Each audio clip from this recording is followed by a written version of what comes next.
Hello everyone, एक current affairs का मैंने वीडियो परसों रात को डाला था। मेरे पड़ोस में बहुत ज़्यादा शोर हो रहा था, किसी के यहाँ भागवत का टेलीकास्ट चल रहा था, इसलिए बस अभी खत्म हुआ और अभी नेक्स्ट डोज डाल रही हूँ। मुझे पता है आप इस टाइम सफ़र कर रहे होंगे, इसलिए मैं आपको ज़्यादा सफ़र नहीं करवाऊंगी। सीधी बात, नो बकवास, लेट्स सी क्या है एडिशनल करंट अफेयर्स जो शायद छूट गए हों। पिछले महीनों में कुछ तूफान आए थे, मुझे लगा तूफान पे सवाल आ सकते हैं। तो अरब सागर में उठने वाले तूफान का नाम था ताउते। ताउते का नाम दिया था म्यांमार में एक हिंसक छिपकली होती है, उसको ताउते कहते हैं। ये मई 2021 में आया। बंगाल की खाड़ी में यास तूफान आया। ये वेस्ट बंगाल और ओडिशा के तटों पे इसने हिट किया था। यास नाम ओमान ने दिया, एक जैस्मिन लाइक जैसे ट्री का नाम होता है। फिर अरब सागर में पिछले साल एक निसाग्र तूफान उठा था, ये प्री मानसून में आया था। चूंकि इसने कुछ तबाही की थी, बहुत सारे लोगों की डेथ हो गई थी, इस वजह से ये चर्चा में है। नाम दिया था बांग्लादेश ने, और निसर्ग का मतलब होता है नेचर या प्रकृति। ये जून 2020 की घटना है। फिर था गुलाब तूफान। ये गुलाब तूफान अभी रिसेंट उसमें आया 25 से 27 सितंबर के बीच में, और इसने कोस्ट ऑफ ओडिशा और आंध्रा को अफेक्ट किया। गुलाब नाम पाकिस्तान ने दिया। और ये जो तूफान है, इसी वजह से हमने देखा था कि सितंबर एंड और अक्टूबर फर्स्ट वीक में बारिश और बादल खूब छाए हुए थे। मानसून काफी देरी से विदा हुआ। अब बात यह है कि इनको नाम कौन देता है, तो हिंद महासागर क्षेत्र के 13 देशों ने मिलकर के एक संस्था बना रखी है। 13 देशों में भारत, बांग्लादेश, मालदीव्स, म्यांमार, पाक, ओमान, श्रीलंका, थाईलैंड इत्यादि देश शामिल हैं। निकाय का नाम है रीजनल स्पेशलाइज्ड मीटेरोलॉजिकल सेंटर, नई दिल्ली में इसके हेडक्वार्टर्स हैं। ये 2004 से हर साल हर देश 10 नाम देता है। ये 10 नामों की जो सूची है, ये चूंकि 13 देश हैं और हर एक देश ने 10 नाम दे दिए, तो इसका मतलब 130 हैं। अब होगा क्या कि अल्फाबेटिकल ऑर्डर में जैसे जैसे तूफान आते जाएंगे उनको नाम देते चले जाएंगे। जैसे 13 पूरा हो गया तो 14वें का नाम फिर से अल्फाबेटिकल लिस्ट में जो सबसे टॉप पे होगा, प्रोबेबली अफगानिस्तान, उसके नाम से शुरू हो जाएगा। So this is how it is done. अगला है new policy for social media, launch की गई थी। ये फरवरी 25 2021 को आई। हमें ये याद नहीं रखना है कि उस पॉलिसी का लंबा सा नाम था, गाइडलाइंस का नाम था, वो याद नहीं रखना है। इंपॉर्टेंट बात यह है कि कब लॉन्च की गई, डेडलाइन क्या थी 25 मई। और इसमें क्वेश्चन बनने लायक जो संभावनाएं वो दिखती है कि ओटीटी के लिए गाइडलाइन थी कि आपको कैटेगरी बांटनी है कम से कम 5। यू का मतलब यूनिवर्सल, इसको कोई भी देख सकता है जो ओटीटी का कंटेंट आएगा। नहीं, ओटीटी मतलब जैसे नेटफ्लिक्स है या जैसे डिज्नी हॉटस्टार है, प्राइम वीडियो है, इन सब के लिए आपको 5 कैटेगरी में अपने वीडियोस को क्लासीफाई करना होगा। यू मतलब यूनिवर्सल, कोई भी देख सकता है, हेल्दी प्रोग्राम्स। UA7+ मतलब ऐसे जो 7 साल से ज़्यादा के बच्चे ही देख सकते हैं, 7 साल से नीचे वाले बच्चों के लिए वो ठीक नहीं है। UA13+ का मतलब 13 साल से बड़े बच्चे ही देख सकते हैं, 13 साल से छोटे बच्चों के लिए ये कंटेंट ठीक नहीं है।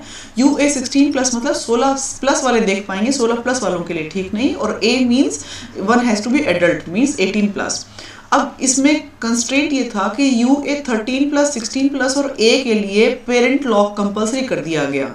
तो क्वेश्चन ऐसा बन सकता है कि इनमें से कौन सी कैटेगरी नहीं है, इनमें से कौन सी कैटेगरी के लिए पेरेंटल लॉक कंपलसरी नहीं है, कंपलसरी है टाइप्स। तो ये देख लीजिएगा, U7+, 13+, 16+ और A कैटेगरीज हैं। आज से पहले सिर्फ U और A 2 ही कैटेगरीज हुआ करती थी, लेकिन अब इसमें 3 सब कैटेगरीज और डाल दी गई है और उसमें पेरेंट लॉक की व्यवस्था करना कंपलसरी कर दिया गया।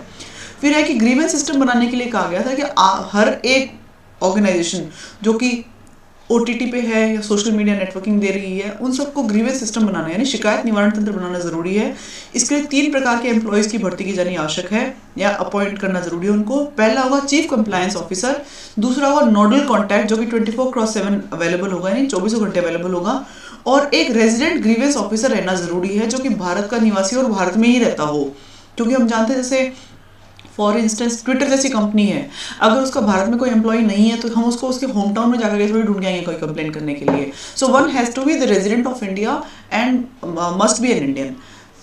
फिर था कि न्यूज़ चैनल के ऊपर भी इसके वो चलते हैं, नियमन बनाए गए थे। तो उनमें नियमन के 3 स्तरों के लिए कहा गया कि 3 स्तर पे आप नियमन कीजिए। एक तो स्वतः नियमन, एक स्व विनियामक संस्थान के द्वारा नियमन, और एक IT इंडस्ट्री आपको विनियमित करेगी। आपको इन तीनों के नाम याद रखने आवश्यक है कि ऐसा हो सकता है कि इनमें से कौन सा रिकमेंडेड नहीं है टाइप्स। फिर था कि एक खास बात थी कि सोशल मीडिया को कहा गया कि आप ऐसी मैकेनिज्म बनाइए जिससे आप first originator of the content की पहचान कर पाएं। कई बार आपत्तिजनक वीडियो आ जाते हैं, कई बार आपत्तिजनक पोस्ट आ जाती है, तो सबसे पहले किसने बनाया उसकी पहचान करने के लिए एल्गोरिथम डिजाइन करनी होगी। फिर एक मुझे हम डिफेंस में बहुत सारे वो पढ़ते हैं, डील्स पढ़ते हैं, हम डिफेंस में पढ़ते हैं कि बहुत सारे देशों ने मिलकर के नौसेना अभ्यास किए, वायुसेना अभ्यास किए। एक अलग ही नाम था, ऑपरेशन समुद्र सेतु 2.0। क्योंकि ये नाम देखने में लगता है कि शायद नौसेना का अभ्यास होगा, लेकिन ऐसा था नहीं। कोविड के समय पर नौसेना के जहाजों के द्वारा हम दूसरे देशों से ऑक्सीजन सिलेंडर्स और लिक्विड ऑक्सीजन लेकर के आए। इस अभियान का नाम था ऑपरेशन समुद्र सेतु। और एक एग्जांपल स्पेसिफिकली इसमें याद रखने लायक बात है कि INS एरावत जो है सिंगापुर से बहुत सारा सामान लेकर के आया था।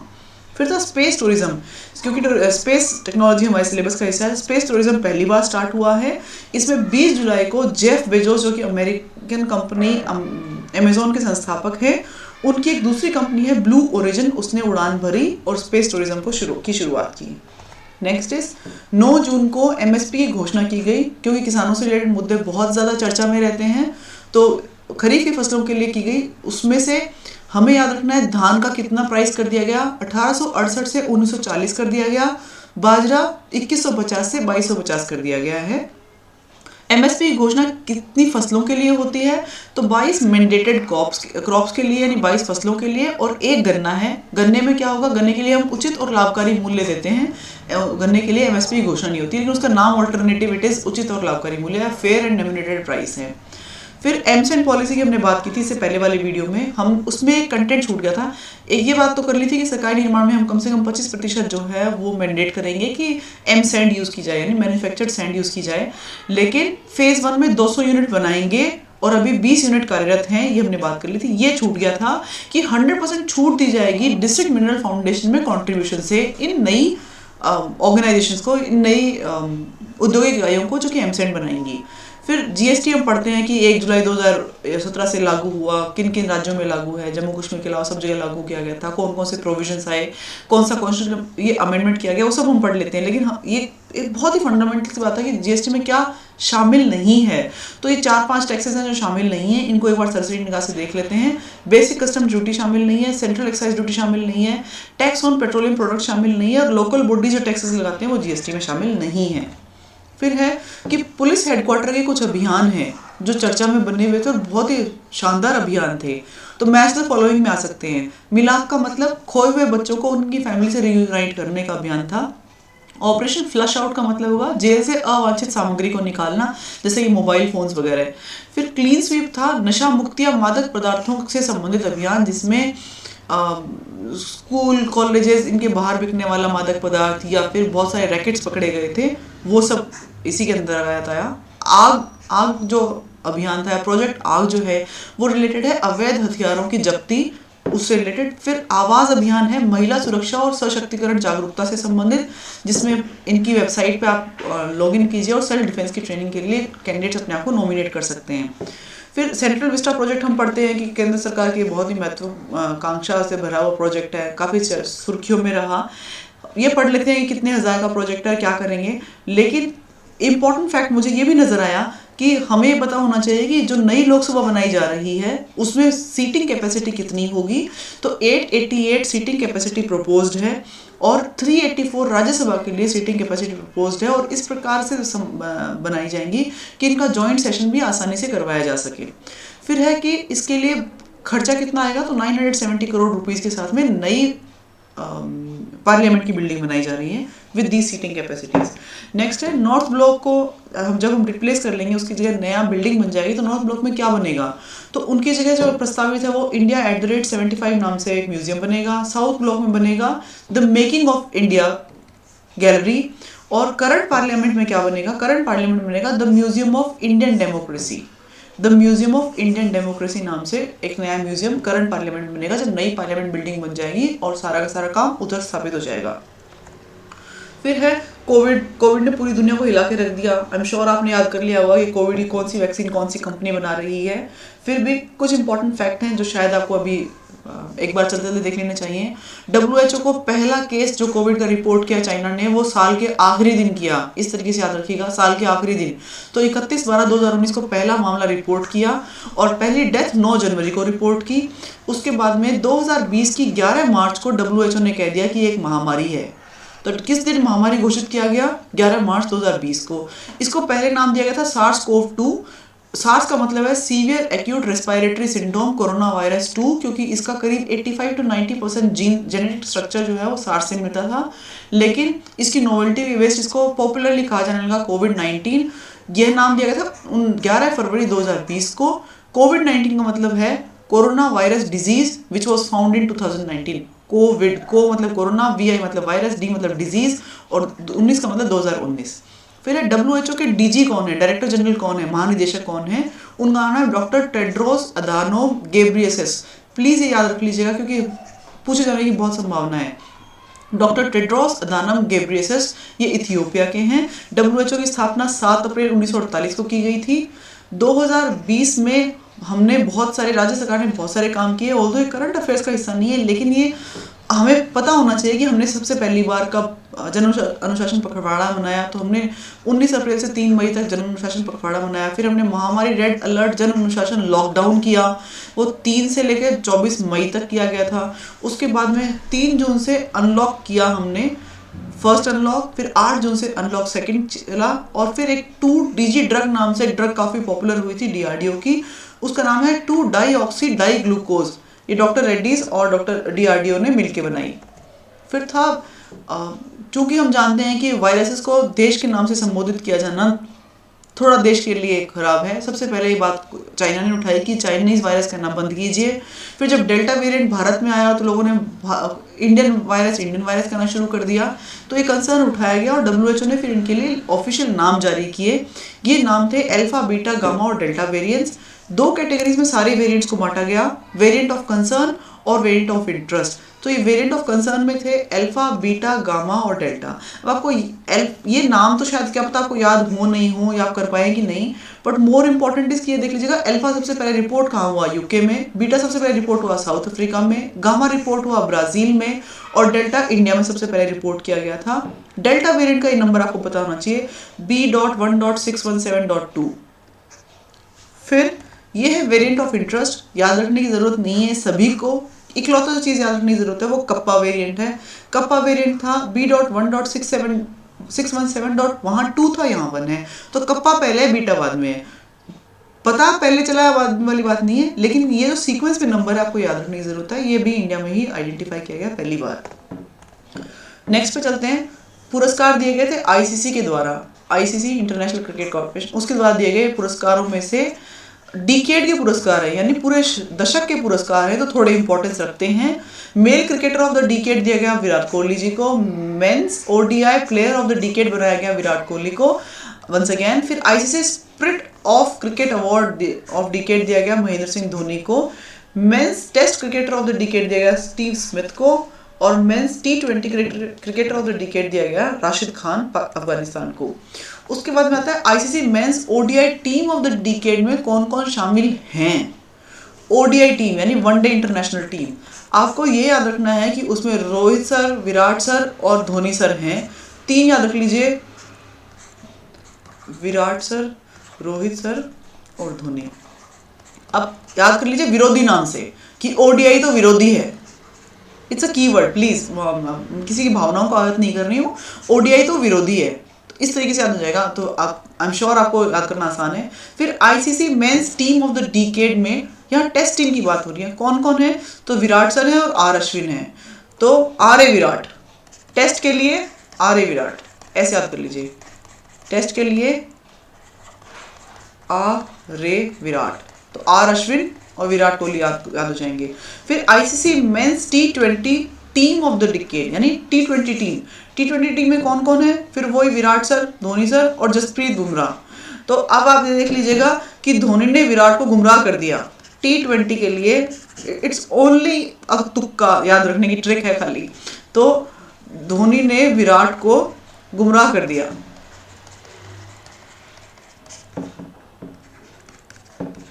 या उल्टा कर लो, कैसे भी कर लो, हमें सिर्फ याद रखना है कि कौन कौन इस टीम में शामिल हैं। फिर है ICC women's ODI team of the decade में, अब आप ऐसे याद कर सकते हैं कि मिताली झूला झूल रही हैं, ऐसा कुछ। Make your own trick but it should work, that's all. फिर women T20 team of the decade में पूनम यादव और हरमनप्रीत कौर है। ऑस्ट्रेलिया ओपन हम जानते हैं कि 4 ग्रैंड स्लैम प्रतियोगिताएं हर साल होती हैं और बहुत इंपॉर्टेंस रखती हैं, क्योंकि ऑल ओवर वर्ल्ड सबसे ज़्यादा देखी जाने वाली प्रतियोगिताओं में से एक है। शुरुआत ऑस्ट्रेलियन ओपन से होती है, जो कि फरवरी में हुआ मेलबर्न में। आपको याद क्या करने हैं इसमें, पुरुष और सिंगल्स नहीं याद, मतलब पुरुष और सिंगल्स ही याद करने हैं, मिक्स डबल्स और वो सब कुछ याद करने की आवश्यकता जनरली दिखती नहीं है। और हमारे साथ में ट्रिक खेलती है आरपीसी और कहती है कि नोवाक जोकोविच ने वर्ष 2021 का ऑस्ट्रेलियन ओपन किसको हरा के जीता। तो आप ये तो याद कर लेते हो कि नोवाक जीते थे, लेकिन आप डेनियल को भूल जाते हो। तो मैं आपको सिर्फ ये कहना चाहती हूँ कि प्लीज आप इनकी ऐसी ट्रिक बना लो, नोडे टाइप्स कुछ, कि ऑस्ट्रेलियन नोडे नाजे, नोडे नाजे, ऑस्ट्रेलियन नोडे नाजे। सिर्फ अगर इतना भी याद कर लोगे तो आपको वहाँ, क्योंकि ABCD में पूरे नाम लिखे हुए होते हैं, तो मैं सब चीज़ों को रट्टा मारने की जरूरत नहीं है, सिर्फ ट्रिक से याद कर लो कि ऑस्ट्रेलियन ओपन नोडे नाजे। फिर फ्रेंच ओपन किसने जीता, तो इसके लिए अगेन नोवाक जोकोविच आ गए हैं, तो नो स्टे, यानी फ्रेंच ने कहा हम स्टे नहीं देंगे, तो फ्रेंच नो स्टे, और फिर यहाँ बार बार अनाओ, कुछ भी इनसे आप एक ट्रिक बनाइए, अभी लिख लीजिए और उसका रट्टा मार लीजिए। फिर विंबलडन टेनिस ग्रास कोर्ट प्रतियोगिता है, हमेशा विंबलडन में होती है। इसको किसने जीता, अगेन नोवाक आ गए हैं। देखिए अब नोवाक को आपको अब भूलने की जरूरत नहीं, नोवाक तीनों में आ गए हैं। फिर यहाँ वहाँ नोडे था, यहाँ नोमे है। और फिर एशरले बर्टी पहली बार जीती हैं, और यहाँ कैरोलिना। तो आपको ऐश करो, इसको तो आप बहुत आसानी से, महिलाओं तो विंबलडन में ऐश करो ऐसे कर सकते हो, तो ये तो याद हो जाएगा आपको। और नोवाक को भूलने की जरूरत नहीं, नोवाक ने तीनों जीते हैं, यहाँ सिर्फ मेटे याद रखना है। तो it's up to you, but please इसको एक बार जरूर देख के जाइएगा, क्योंकि आरबीसी सवाल पूछती है ऐसे कि इन किन को हरा के जीता। फिर ग्रीष्मकालीन जो ओलंपिक का आयोजन था वो टोक्यो में हुआ, कहा जाएगा इनको टोक्यो 2020, लेकिन ये हुए 2021 में थे। 21 जुलाई से 8 अगस्त तक हुए। इनके शुभंकर का नाम मिराई तोवा था, ये जरूर याद रखना है।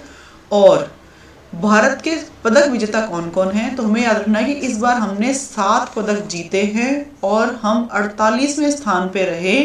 ये ग्रीष्मकालीन ओलंपिक है, पैरा ओलंपिक नहीं है। भारत के खाते में 1 स्वर्ण, 2 रजत और 4, 1 2 4, 124 याद कर लो चाहे, 1 2 4, ठीक है।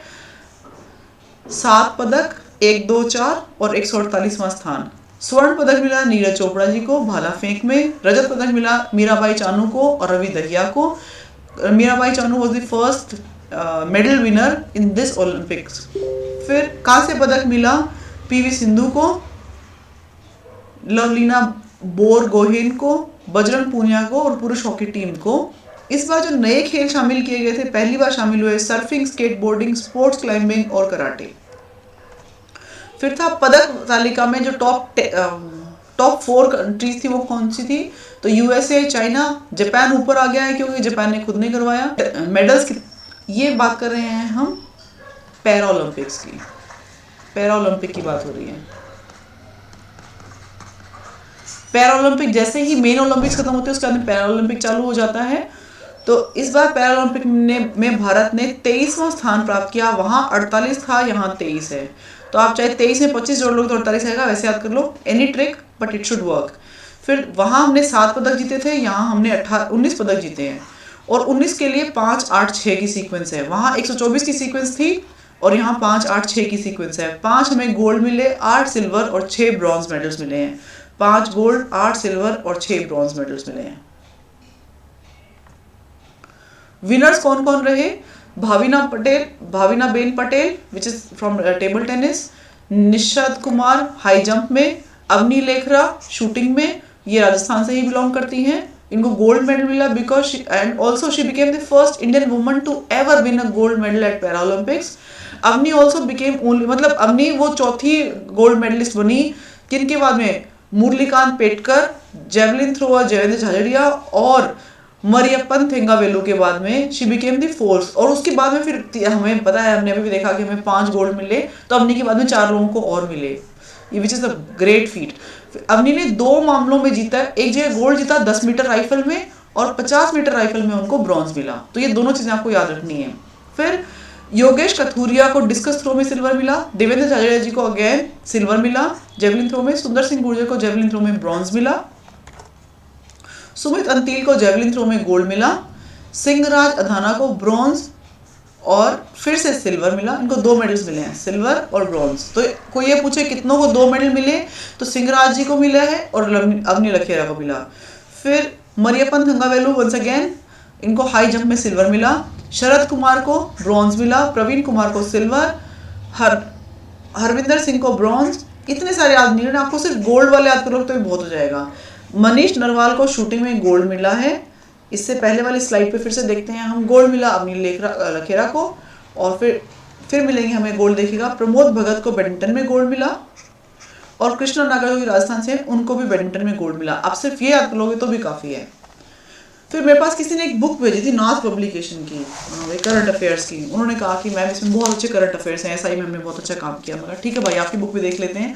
तो उस बुक में से मुझे कुछ इंपॉर्टेंट कंटेंट मिला। इनफैक्ट खोलते ही सबसे पहले ही पेज पर लिखा हुआ था कि राष्ट्रीय शिक्षक पुरस्कार दिए गए थे रिसेंटली, और राजस्थान से 2 लोगों को मिले।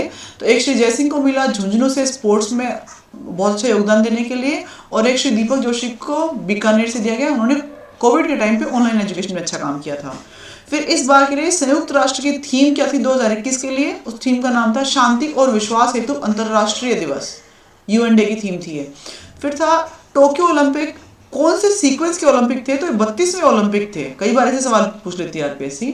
और भारत के कितने लोगों ने पार्टिसिपेट किया? कि भारत के 119 लोगों ने पार्टिसिपेट किया, जिसमें से 67 पुरुष और 52 यानी 67 और 52 महिलाएं थी। पहला पदक जीतने वाला व्यक्ति मैडम मीराबाई चानू थी। फिर गोल्ड किनको मिला? नीरज चोपड़ा को हम जानते हैं। नीरज चोपड़ा पानीपत हरियाणा के रहने वाले हैं। इन्होंने 87.58 यानी 87.58 मीटर दूरी पे भाला फेंक के गोल्ड जीता। फिर टोक्यो में राजस्थान से कितने खिलाड़ी गए थे?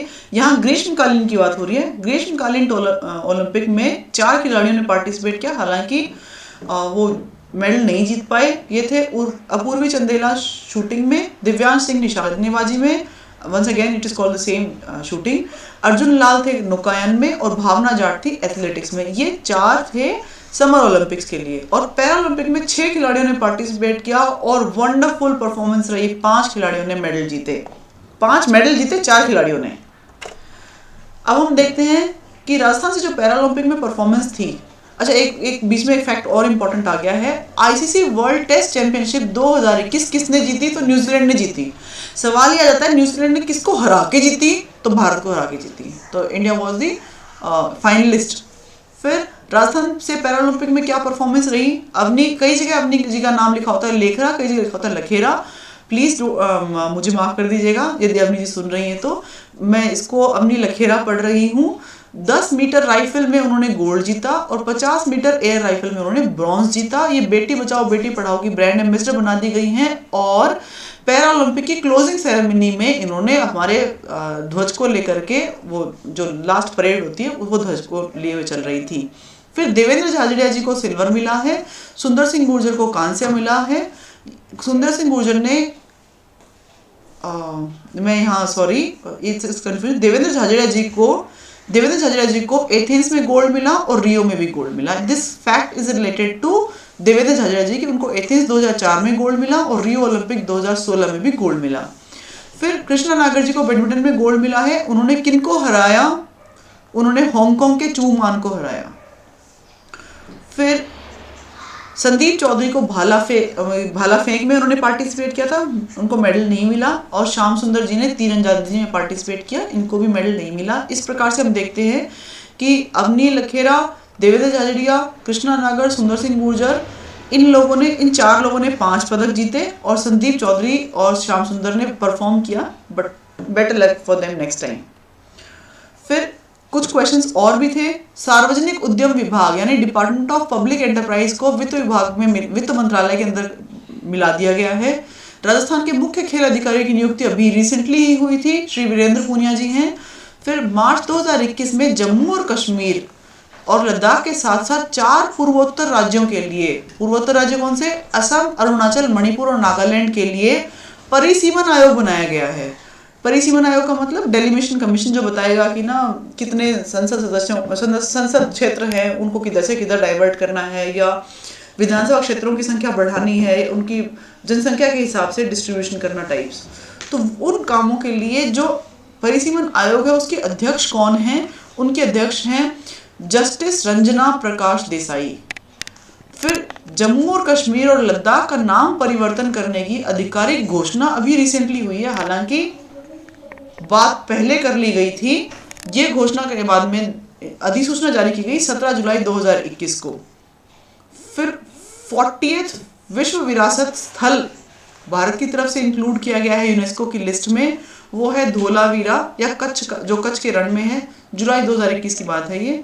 फिर राष्ट्रीय युवा पुरस्कार मनीष कुमार दवे और दिव्या कुमारी जैन को दिया गया है। मनीष कुमार दवे को दिया गया 2017-18 के लिए और दिव्या कुमारी जैन को 18-19 के लिए। ये दिए गए हैं 12 अगस्त 2021 को, इसलिए नए हैं। किसने दिए?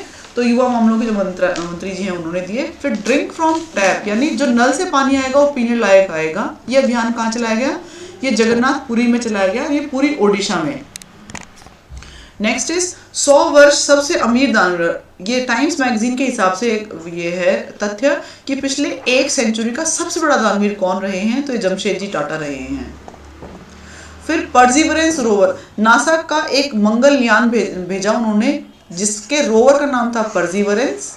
इस रोवर में मॉक्सी नाम की एक यूनिट थी जो वहां के एनवायरनमेंट से लेकर के ऑक्सीजन बना रही थी, ऑक्सीजन कंसंट्रेटर था। और इंजीनिटी नाम का वो हेलीकॉप्टर था जिसने उड़ान भी भरी और परफेक्टली लैंडिंग भी की। फिर टोक्यो ओलंपिक के से रिलेटेड एक और फैक्ट बाद में समझ में आया कि टोक्यो ओलंपिक में कौन ऐसा व्यक्ति जिसने सबसे ज्यादा मेडल जीते। तो अभी तक का इस मेडल का रिकॉर्ड तो मेरे ख्याल से, correct me if I am wrong, ये माइकल फेल्प्स के नाम है जो कि यूएस के तैराक हैं। लेकिन इस बार जीता केबेल ड्रेसेल ने, जिन्होंने अगेन अमेरिका के तैराकी हैं, 5 पदक जीते हैं। 2024 का ओलंपिक कहाँ होगा? ये पेरिस में होगा। और एक खास बात ये कि कोविन पोर्टल, यानी जो हम जानते हैं कोरोना वायरस के लिए ऑनलाइन रजिस्ट्रेशन कराने वाला पोर्टल है, जहाँ से हम सर्टिफिकेट्स भी डाउनलोड करते हैं, या वैक्सीनेशन के लिए जो अथॉरिटी बनाई गई है उसको चेयर कर रहे हैं श्री राम सेवक शर्मा, जो पहले ट्राई के चेयरमैन थे। उनका वंडरफुल योगदान को देखते हुए उनको आयुष्मान भारत योजना के सीईओ भी बना दिया गया है। डुअल रिस्पॉन्सिबिलिटी दे दी गई है सर को। फिर राष्ट्रीय शिक्षा नीति को लागू करने वाला पहला राज्य बना कर्नाटक। फिर एक पुस्तक भी थी जो मुझे लगा कि नेहरू जी से रिलेटेड है, तो क्या पता राजस्थान में पूछ ली जाए। तो नेहरू तिब्बत और चीन नाम से एक पुस्तक आई, उस पुस्तक के लेखक है अवतार सिंह भसीन। नहरी पानी सुरक्षा और चोरी निरोधक पुलिस थाना कहाँ बनाया गया है? नौहर में। पानी की चोरी को रोकने के लिए भी थाना बनाना पड़ता है। फिर नए भंडार मिले हैं हमें लाइमस्टोन के, कई ग्रेड की लाइमस्टोन मिली है, उसका मतलब नहीं है, बस ये कि नए भंडार मिले 690 मिलियन टन्स का। कहाँ? जैसलमेर में। और राजस्थान का बेस्ट पुलिस स्टेशन का अवार्ड दिया गया महाजन पुलिस थाना बीकानेर को। इसी के साथ मैंने बहुत कोशिश की सबसे ज़्यादा इंपॉर्टेंट करंट अफेयर्स को इकट्ठा करके ला पाऊँ, पर एग्जाम कल ही है। आप सभी की यात्रा सुखद हो, मंगलमय हो। प्लीज़ मास्क को पहन के रखिएगा। हमें, आप 6 लाख अभ्यर्थी हैं, इधर से उधर ट्रैवल करेंगे, हमें कोविड को ना तो फैलाना है ना अपने घर तक लेकर के आना है। और आप ऑफिसर बनने जा रहे हो तो ये आपकी जिम्मेदारी समझिए। मेरी तरफ से बहुत सारी शुभकामनाएं। आपका एग्जाम अच्छा हो, धैर्य के साथ दीजिएगा। Wish you all the best. Thank you so much. नमस्ते।